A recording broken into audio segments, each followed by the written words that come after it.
Hello, everyone. Welcome back to another episode of the 401 Access Denied podcast. I'm the host of the show, Joe Carson, Chief Security Scientist and Advisory CISO at Delinea.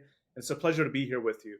We've had so many amazing shows over the years, and it's always great to bring back fantastic, very great leaderships and those who have a very interesting perspective on the world. So we have a returning guest on the show.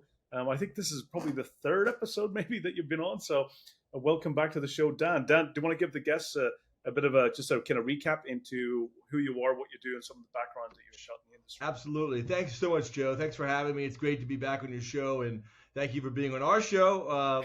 It's been great to work with you over the years. And my name's Dan Lohrmann. I'm a field CISO with Presidio, and I work mainly with public sector clients now, but I've more than 30 years in the security industry. I started my career at the National Security Agency, was in England with Lockheed and Mantech in the 90s, and then 17 years in Michigan government. So in Michigan government, a lot of different roles. I was an agency CIO. I was a chief technology officer for the state, enterprise-wide CISO, first CISO for all 50 state governments. And then after I was CTO for 3 years, I went back and we brought physical and cybersecurity together. So I was the CISO, Chief Security Officer for Michigan.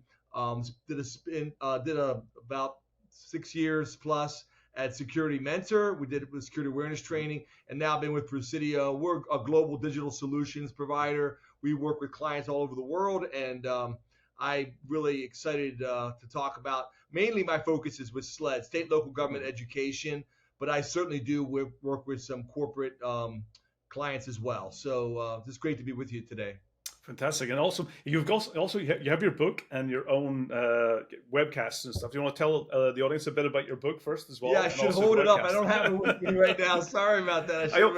It's a fantastic book. All I have is the audio copy. So yeah, well, Cyber Mayday and the Day After is the name of the book, and I'm actually doing a blog coming up on this about I finally got to meet my co-author in person in Sydney, Australia over the Christmas, because I was there for 2 weeks. And so Shemaine Tan is my co-author. She's amazing. Got to meet her and her husband. My family finally got there after 4 tries, four attempts to get to Australia because of COVID. And just the whole story is an amazing story. But I was going to be going there and going to a wedding in 2020. And long story short, obviously everything got wiped away. I was speaking at a conference in Sydney that got moved online. It ended up being 3 times bigger by being a global audience online. And Shemaine and I worked well together, like I work well with you. Maybe you and I need to write a book, Joe. But let's keep that in mind. We might do that. And Shemaine is amazing. She won, done TED Talk, Cyber Woman of the Year in Australia several times. And so anyway, we thought what was missing at the time when the book first came out in the end of 21. So it came out at the end of basically December 21. It's called Cyber Mayday and the Day After, a leader's guide to preparing, managing, and recovering from inevitable business disruption, which I know is a mouthful, but it's really true ransomware stories. We didn't want to just say ransomware, but data breaches as well, but mainly through the eyes of the C-suite. What happened? Negotiating ransom demands, negotiating, it's extortion really, but kind of the good, the bad, the ugly, best practices. And very proud that the beginning of 22, not anymore, but it was a bestseller on Amazon and did really well, and still doing really well. This was at a conference in Florida where they gave every attendee a copy of the book and about 300 plus copies of the book, because it's really practical resources that people can use. No, fantastic. And also, you also have your webcast as well that you do as well with Earl. Yeah, thanks you so much for highlighting that. And we do Bright Talk. Me and Earl Doobie do a CISO Insights Bright Talk session we do. And I blog for Government Technology Magazine. So go to govtech.com. Every Sunday morning, Monday, it's the lead story. But I do a weekly blog for them. It's called Lohrmann on Cybersecurity. Been blogging, actually, it's hard to believe. Started blogging in 06, so it's been coming up a couple of my 20-year anniversary. Goodness, going 20 years 18 soon. years. But started with eRepublic and govtech.com in 08. But I've been blogging for them for a long time, and just really enjoy it. A lot of stories, and just Mm-hmm. just did a book review on leading teaching cybersecurity, but just really different topics. And Mm-hmm. had you on our show talking about Yep. predictions. Our annual prediction report gets a lot of attention, looking at not my predictions, but the top industry Mm-hmm. predictions from all the top vendors, and then kind of ranking them and giving awards, and what are the trends that we're seeing as the top trends. Yeah, absolutely. I really enjoy being part of the show and the kind of webcast, and it was fantastic. And it's really great to hear the insights.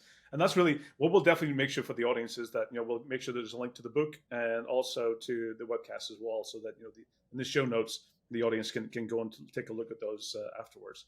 But it's great having you on. And one of the things that we want to talk about today is the evolution of ransomware and what types of trends did we see in the past year.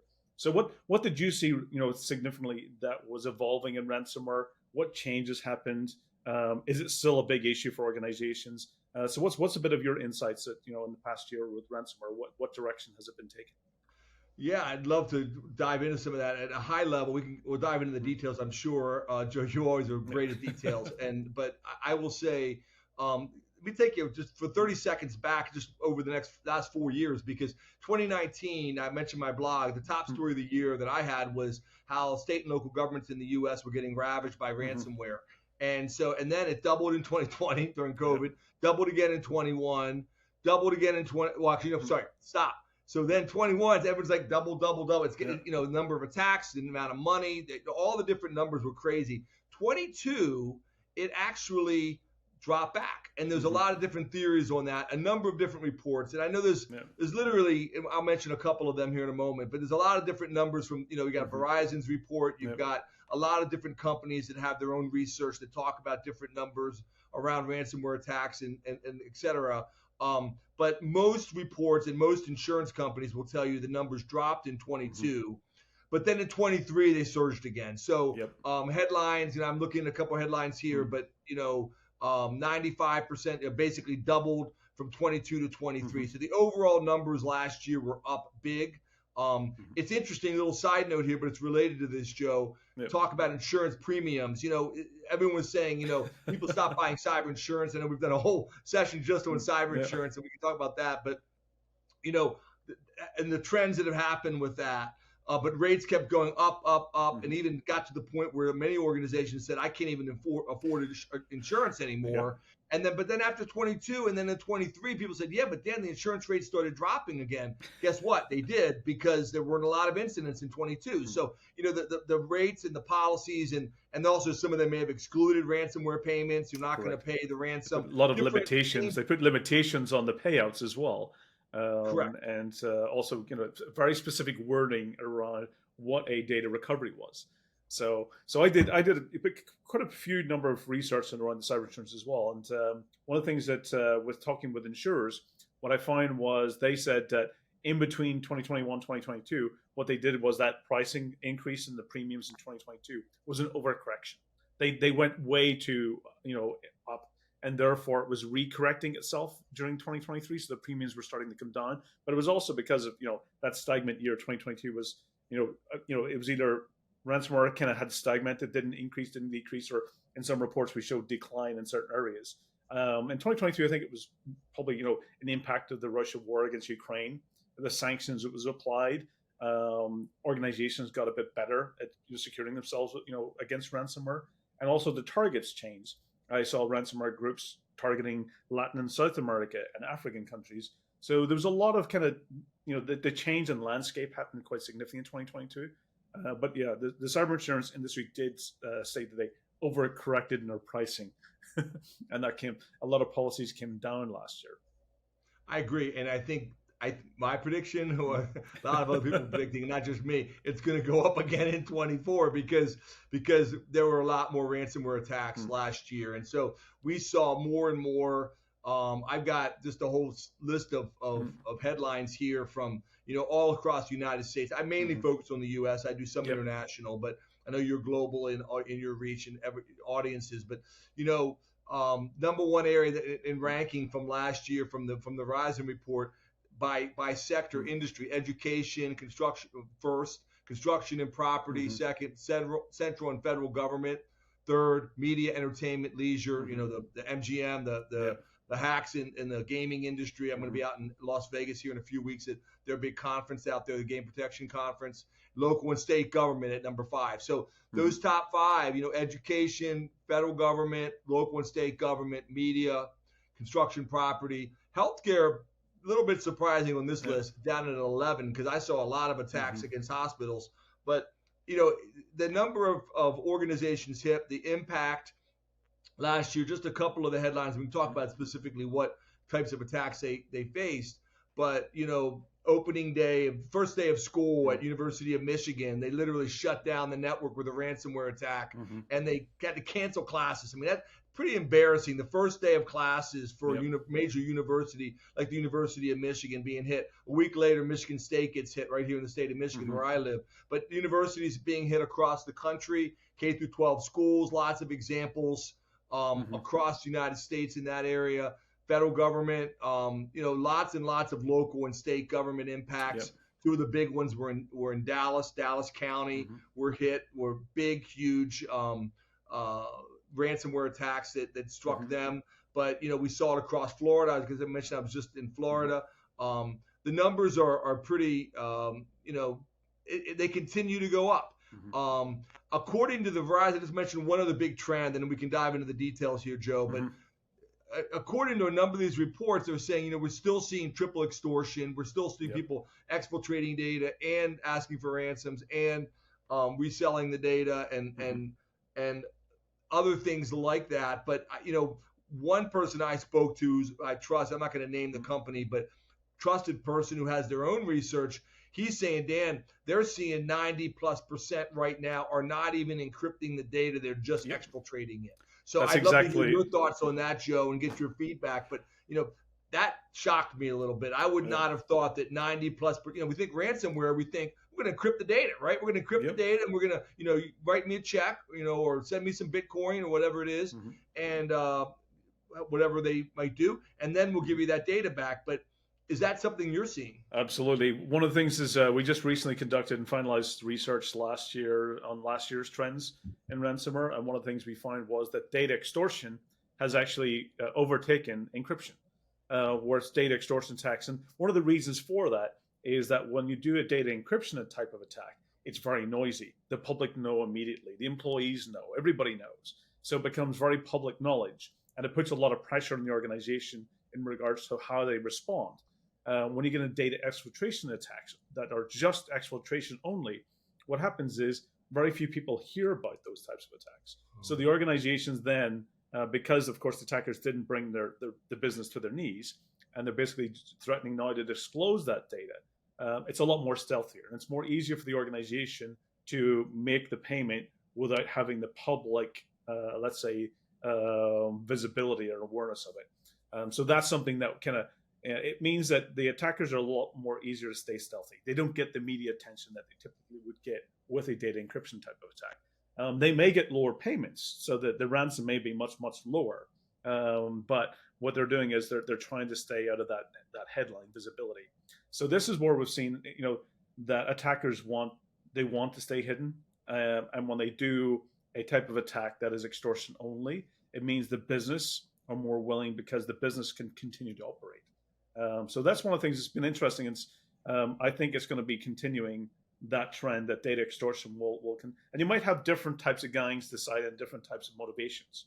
They might want to do that much more quick grab, and the quick grab is at the data encryption side, where the other attackers may want to do a bit more stealthier, longer and slower, and it's the data exfiltration. But it really comes down to what type of data they're getting. Is it data that's heavily sensitive? Is it something that could potentially harm the organizations? And one of the things that was really interesting is we started seeing, even with the new SEC rule that came out about the material impact that we saw. So with material impacts, what happens is an organization now has to report it to the SEC if they're listed. And that means one of the things is we started seeing even the attackers actually going to filing the report with the SEC that this organization who's been a victim has not reported it to you. So it puts a lot of pressure when basically there's different rulings as well. But absolutely, data extortion seems to be the method that's going to top and continue this year. That's amazing. I had never heard. That's a really the hackers are turning you into the SEC. Exactly. It's kind of like the guy robbing the bank turning you into the police or something. That's kind of crazy. But yeah, I mean, and some of the other trends I just mentioned briefly. I found some of these numbers from the Verizon report to be interesting. I don't know if this rings true for you, but 93% of ransomware incidents did not result in any loss of basically they didn't pay the ransom 93% of the time. Now it doesn't mean they didn't have downtime, and it doesn't mean they didn't have other obviously incident response costs and other kinds of costs, but that seems a different number than what maybe in previous years. It seemed like more people were paying. It was, I don't know, it was 50-50 or a third or 40. There's different numbers I've seen over the years, but the medium ransomware demand being $650,000. And then cyber insurance claims, 19% were ransomware related. Interesting that number, and the average ransom payment $365,000. So those are just some of the Verizon numbers. I've seen different reports say different things, but I certainly would love to hear your thoughts on those numbers. No, absolutely. I think one of the things is that the Verizon data breach investigation report, it's always retrospective. So one of the things is always on the year previous. So the one that we're looking at is the one that's based in 2022, which basically gets released in May 2023. So it'll be really interesting to see how that basically compares this year's, which basically will take the 2023 data. And one of the things I've seen as well as organizations that, they didn't pay the ransom because somebody else paid it for them. So what they're doing is they're paying the costs of those services rather than paying the ransom. So what happens typically is you might get an incident response company who will do the negotiation and the payment. You might get somebody who's brokering on behalf of the insurance company who's doing the negotiations.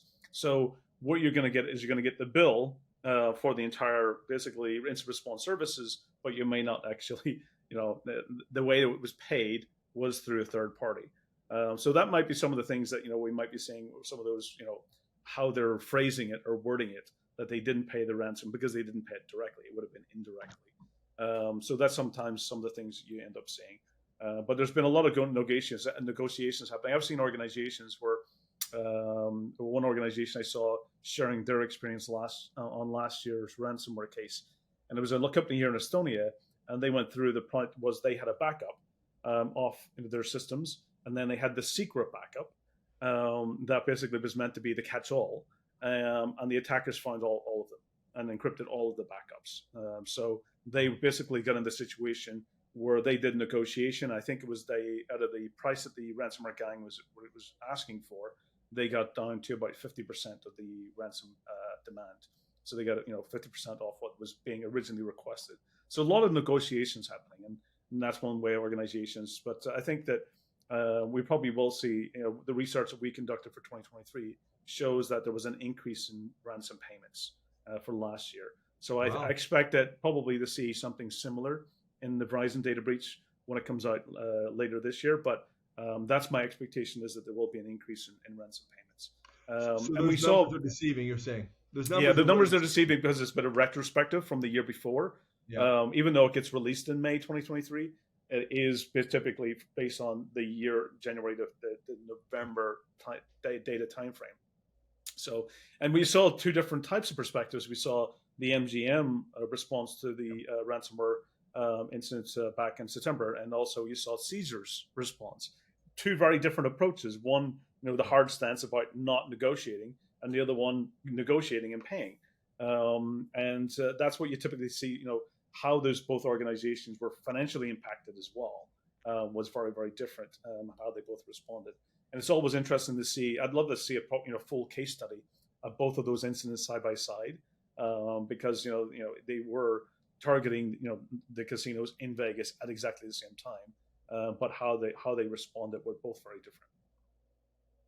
Yeah, and I think the other, that's just, I was mentioning Verizon, but looking at, and we talk about predictions here in a moment, but what the companies are saying about ransomware for the coming year, which I find fascinating. We can talk about that in a second, but just looking at some of these, like the Corvus insurance report. I don't know if you've seen that came out from Dark Reading.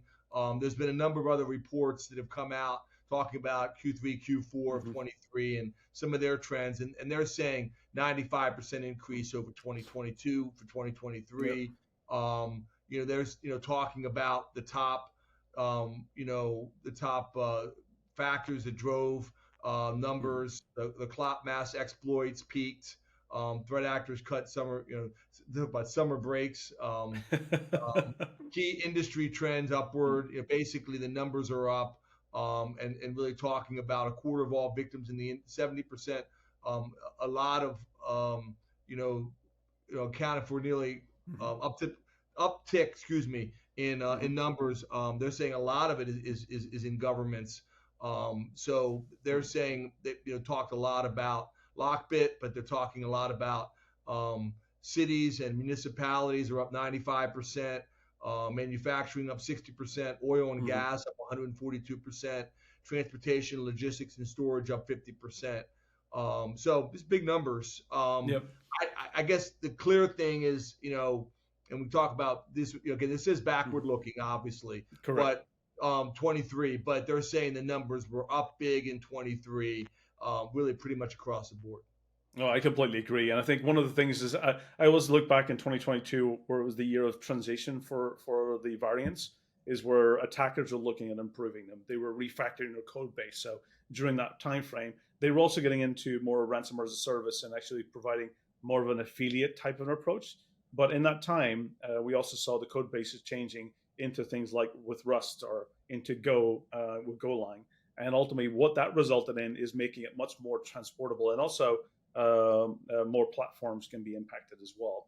So this is where we started seeing, and also the techniques transitioned as well. We started seeing them being able to use social engineering a lot more, using social engineering in order to get past the multi-factor and two-factor authentication that many organizations really put as their, the defenses against ransomware was MFA and 2FA, but we saw the social engineering being able to get into where it was 2FA and MFA fatigue. And that resulted in basically, social engineering to bypass those. And once they were getting bypassed it, they were able to deploy the ransomware quite quickly. So this is one of the things that it was that year of, advancing their techniques, making it much more streamlined, much more repeatable. And then also using even generative AI with things like ChatGPT to be able to improve. Because one of the things we always say that, Estonia was protected for many years from these types of campaigns because the translations were horrible. When you get into translating these phishing campaigns or ransomware campaigns into basically the local languages, they're not very good. But what's happened is that generative AI has removed that limitation, meaning that now in real time, they're able to do real-time campaign translations, and the translations are perfect. So now Estonia having that protection of the language barrier is gone. That language is no longer protecting them from those types of campaigns, and that means that the attackers are using those to do real-time translations. So I do think that basically over time, what we will see is those campaigns becoming much more real-time and really impacting organizations and being successful with the social engineering aspect. And also getting to the point where it'll be multi-platform also, where it'll be able to impact not just traditional Windows and Mac devices, but also impacting things like IoT devices, or even getting into terminals and other types. So I do see that this is a stage where we will see a very aggressive campaign going forward. Yeah, and looking at the reports, I agree 100%. I think looking at some of the big predictions for 24 from all the top companies, everyone. I mean, some people say it's just more of the same every year. I think the big theme is around AI. It's around Gen AI. Different types of attacks, and we talked about that in our Bright Talk show. Bring your own AI. That's my favorite prediction. Everyone's going to be doing bring your own AI, and because their companies won't, not yet. They're going to get to a point where we're going to have the right types of protections and governance and security around LLMs, but right now it's a lot of individual employees out there are bringing their own AI to work, whether that's on their smartphones or their own accounts, their own Bard or ChatGPT or whatever it might be, and then that's leading to compromises. One interesting thing I want to throw out, and so a lot of that is in that report, the top 24 security predictions of 2024. We lay that out. Joe's in there in part 2. Your predictions, I think, were outstanding. You did a great job with that, and your company predictions are outstanding. I think one thing that shocked me a little bit recently, I'm actually an ambassador for Gartner on their platform, and I put a poll question out and talked about what's your top security priority for 2024. This gets back to ransomware in a second, but I'll explain why this is related. I was expecting, governance around Gen AI, shadow AI, bring your own AI, or protecting LLMs, all the things. There's a lot of podcasts, a lot of presentations out there on that really important stuff. I'm not downplaying that. And then I said, okay, identity management projects, both for internal staff and external, clients and customers, and then a couple of other options. I was shocked. Like 65% said their top priorities around identity management. And that surprised me. I was expecting it to all to be like Gen AI, attacks on Gen AI, LLMs, and I think it's both. I don't think it's either or, but it's.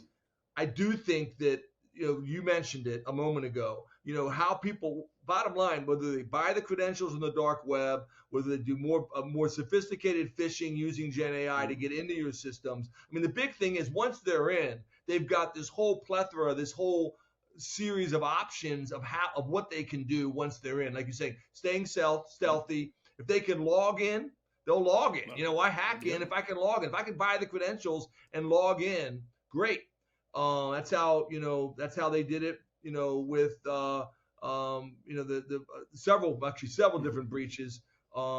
Bring up some the examples of that. But the Colonial Pipeline, they stole credentials and they logged in.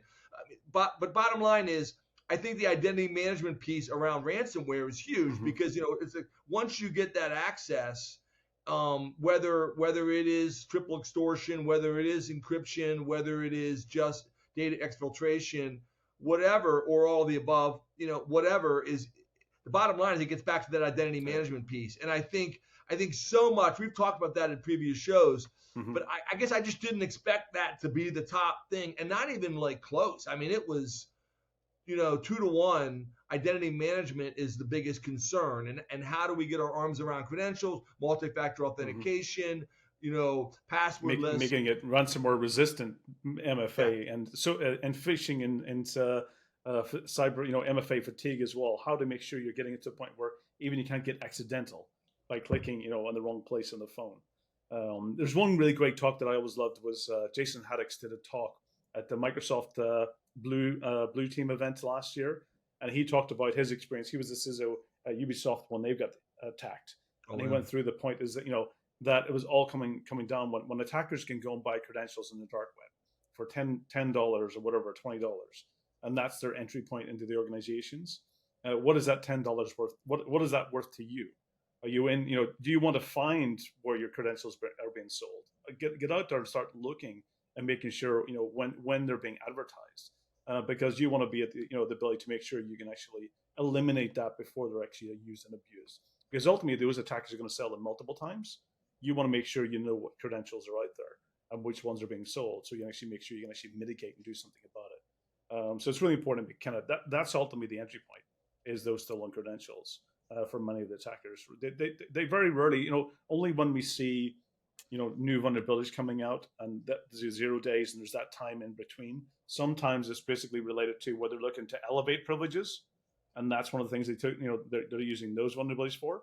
But we have to get to the point where that we want to make sure that we're actually getting that entry point, and that's I think why identity and access management is a top priority, and one of the things that Gartner is stating as something that many organizations are prioritizing going forward, especially also within a hybrid workforce as well.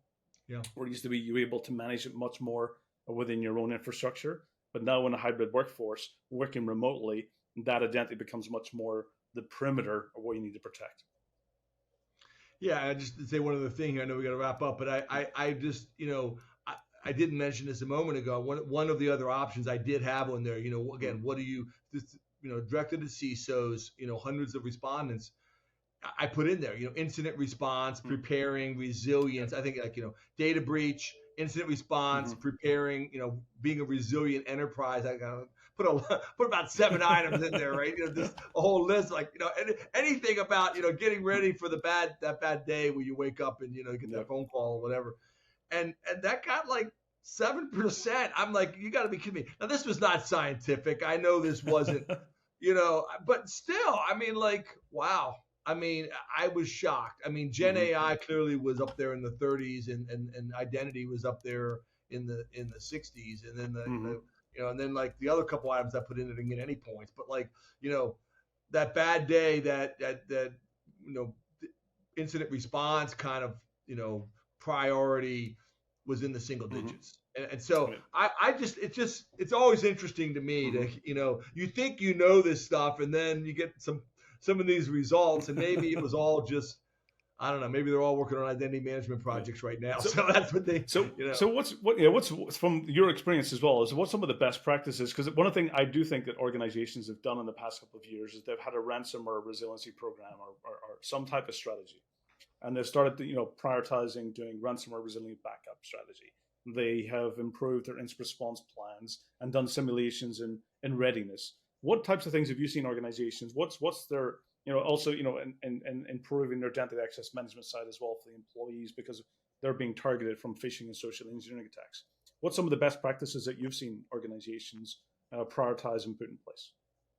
Yeah, no, good point. And we talked about some of these. I think in the last time we talked about ransomware last year, or maybe I don't know exactly when the last time it was early last year. So last May maybe. But I think everyone talks about tabletop exercises. Everybody talks about having a good incident response plan, having good playbooks. But I think what I saw a lot of last year, and I'm seeing now, is people saying, okay, not just doing these virtually, not relying, more and more people admitting, well, we haven't done it in person since before the COVID or something. That's a long time, right? That's 4 years, 4 years. So, saying, no, we're going to do these in person. We're going to go a little bit more, the scenarios are going to be a little bit tougher. And, I think you and I talked about this. How many people have, had a scenario where, what would that mean to an organization if Russia would go into Ukraine and, or, now I don't want to be the doom and gloom guy. I hope and pray it never happens. But what if China went into Taiwan? What if, those are really maybe for a lot of people stretch things but that might radically, dramatically impact your business or your government or your organization if something like that were to happen. Supply chain, what the issues would be. My point is not any one of those scenarios, but having more stretched scenarios that aren't like everybody gets an A every time they pass, and the donuts are good, or cold, and the coffee's hot, and everybody's happy, and it's it's sunny on a Tuesday morning. But in reality, that's not how a lot of these things happen. A lot of them happen on the Friday before a 4-day weekend or right before the holidays. The bad actors know they want to come at you when you're not ready for it. And so, preparing for different scenarios, I think, is a big thing right now. I think, one tip I've given, I don't think I've given on this show in the past, but, one thing I learned going back 20 years when we had the blackout and I mentioned this in the book, and I talk about the whole story, the blackout in the Northeast, and we lost power. And you say, what does that have to do with cybersecurity? Well, a lot, because we can learn from all hazards. What happens in fires, floods, tornadoes, natural disasters, emergency response, especially in government. The lights go out, the lights go out. How is your business prepared to be resilient? One of the things we learned when it first happened, 2/3 of the people didn't show up to the emergency coordination center. And over the next 2 days, it ended up being about 1/3 never showed up for a whole variety of reasons. Some of it because of the fact that they were on vacation. It was legitimate. They were in Mexico at the time. The guy who's supposed to run the whole incident wasn't there.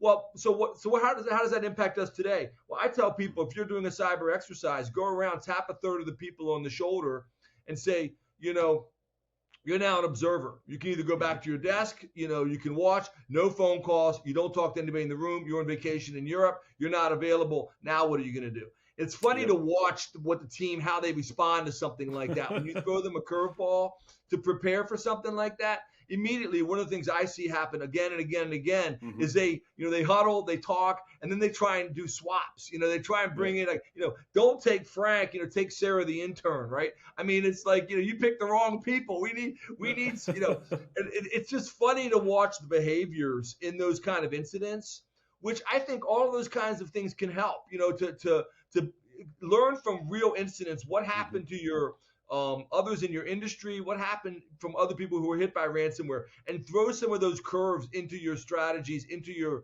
response plans to really help your team really prepare.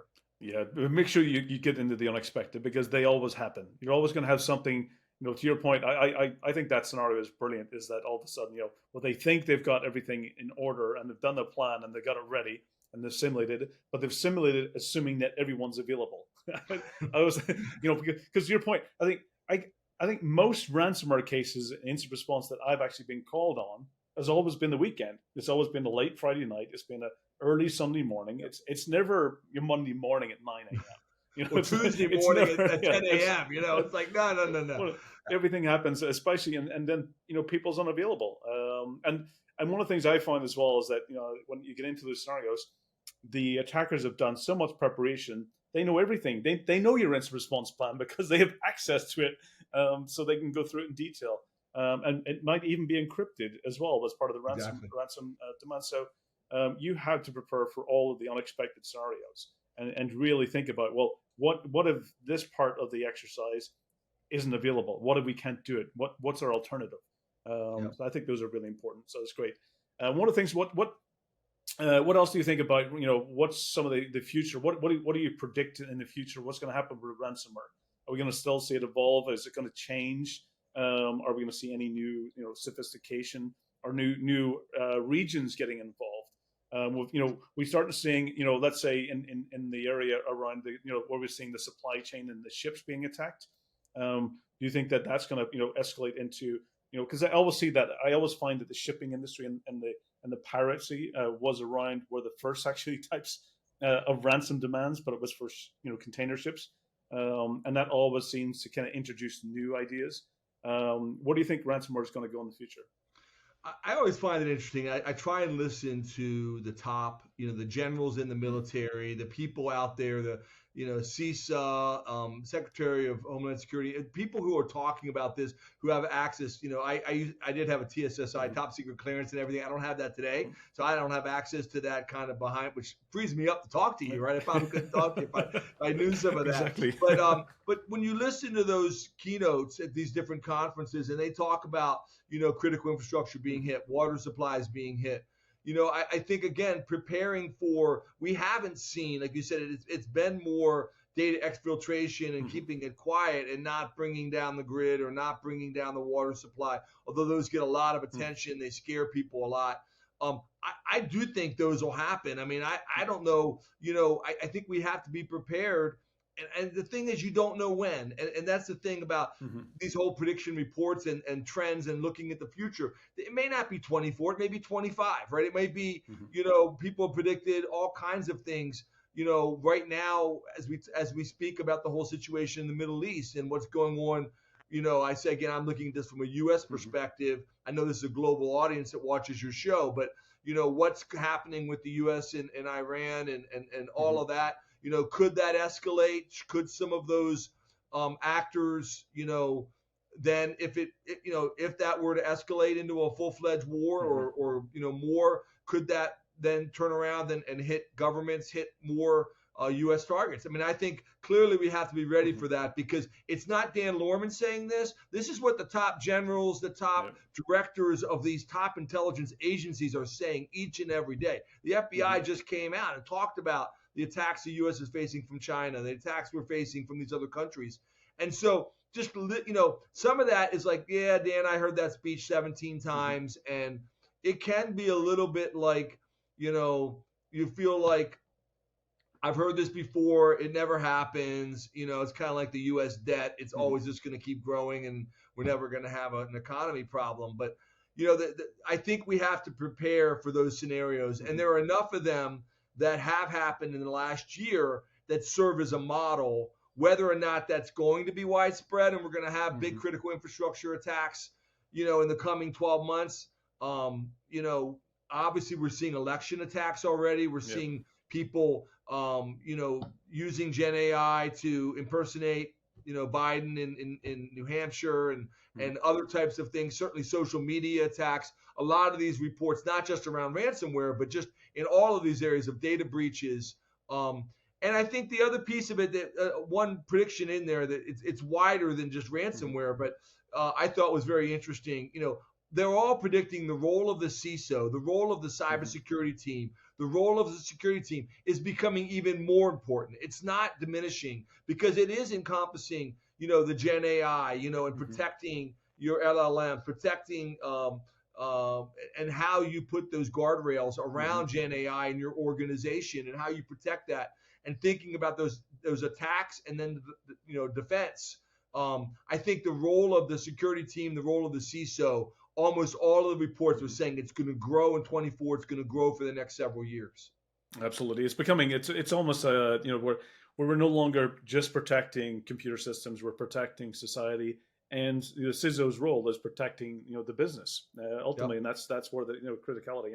And for many organizations who digitalization is the business, then the CISO role becomes vital.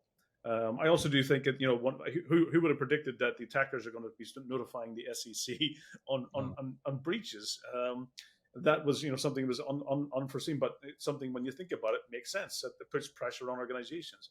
And I also think that even in incident response, we're going to start seeing that evolve quite much more this year, where it's going to be where you're going to have financial analysts becoming part of the incident response team, who then start predicting and start looking at what is the material impact financially to the breach, to the incident, to the attack, to the ransom. What is the financial side of things? So, and that will then help organizations determine whether they're financially impacted.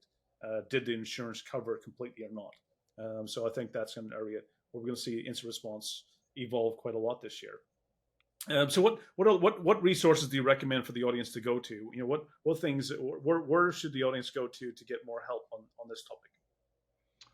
Well, certainly they can go to you and to your podcast. It's great. But there's a number of No More Ransom has a great website. You can go there.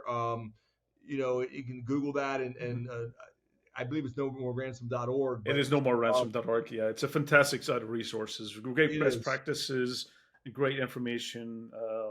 It's definitely one of the kind of resources I would point people to for definitely more knowledge on ransomware. Another one would be NIST, which is the CRSC, Computer Security Resource Center, crsc.nist.gov. Tons of great material there. Obviously, the cybersecurity framework is there. That's the 2.0 now, and we've got you can look through, but a wide variety of resources around building an incident response plan, playbooks. And I would be negligent if I didn't mention my book again, Cyber Mayday and the Day After. We got a whole list, a whole chapter of resources in there. It's still relevant. There are some really great resources that are free around state government, local government, by ISAC. So you can talk about information sharing analysis centers in the different. You got the MS ISAC, which is state and local governments, but you got election ISAC. You've got transportation ISAC and financial services ISAC, FS ISAC. So all of those ISACs, many organizations that are listening to this are a part of an ISAC, and they have resources within that are specific to their particular industry that have best practices that are at their ISAC website. Fantastic. We'll definitely make sure we're going to put all of those into the show notes, so make sure everyone can easily have access to it. Any final words of wisdom or any final thoughts that you would like to leave the audience with? Or one way, what's the best way to reach out and contact you if they have questions? Absolutely. Well, thanks. No, come connect with me on LinkedIn, Dan Lohrmann on LinkedIn. Happy to connect. And I just would say, it could be pretty overwhelming. I mentioned this at closing to my talk I just gave in Florida, but we're in a marathon, not a sprint. And take care of your team members. It's just at a fundamental level. It is about relationships. We always talk about people, process, technology, Joe, but it's relationships with people like you, people like industry experts, but people people you work with on your team, both from people just coming out of school or people that are more mid-career or people who more seasoned. But we need to really take care of each other. I'm seeing a lot of burnout right now. People even crazy that people would want to get out of the industry because there's so much need. But I would just say, close with that. We have to remain optimistic. I still am an optimist. I don't think I'd be in this field if I wasn't an optimist. But take care of your people. Think people, process, and technology. It's not just technology is really important. We're in the technology industry, but it's also about that repeatable processes, not just doing it once, but over and over and over again, and then really taking care of your people and having great relationships, because we need to partner. We need to work with others. You will fail as an island. You need to work with others. I think that's very wise words, and I think that is definitely for the audience. I think that's a really vital kind of recommendation and wise words from Dan. Is that people is one of the most important things. Is that we need to make sure, and that's one thing I've found in responding to a lot of incidents, is that people's mental health and burnout is real. And when you're going through those very stressful situations, make sure you're taking care of the people, during the situations and beyond as well. Dan, it's been fantastic having you on the show again, and always looking forward to catching up with you, hopefully in person in the near future at some point. Maybe at RSA. Maybe definitely RSA. I'll be there. So it's great having you on. For the audience, Dan Lohrmann, valuable insights, great recommendations, great leaderships and contribution to the industry. So many thanks for having you on. For everyone, this is the 401 Access Tonight podcast. Tune in every 2 weeks for recommendations, thought leaderships, best practices, and really everything that's hot in the industry at the moment. We're here to provide you with the insights and knowledge. Dan, you've been a fantastic guest as always. For the audience, thank you, take care, and see you next time. Thank you.